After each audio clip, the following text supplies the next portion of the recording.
Hello everyone and welcome. Today I'm going to walk you through how to stop sites from saving data on your device.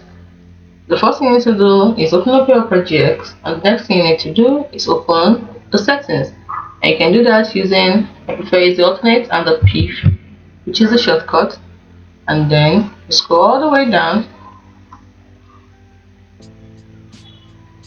scroll down to site settings. Under privacy and security, click on it, and then scroll down till you see additional content settings. Click on the arrow that leads down and you click on device site data. Now, a site you visit can save info about what you're doing so that it works as expected. For example, to keep you signed into a site or to save items in your shopping cart, often sites save this info temporarily on your device. Now, if you do not want to allow sites to save data on your device, click on this option. Now, most sites you visit probably save data to your device, often to improve your experience by saving your preference or information you share with the site.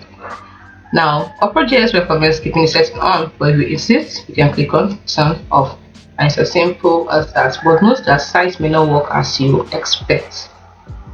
Now, if you don't want to leave the information on your device after this about the sites you visit, you can choose the second option, which means sites will probably work as you expect, but won't remember you after you close all Chromium windows. That's it. See you in the next video. Bye for now.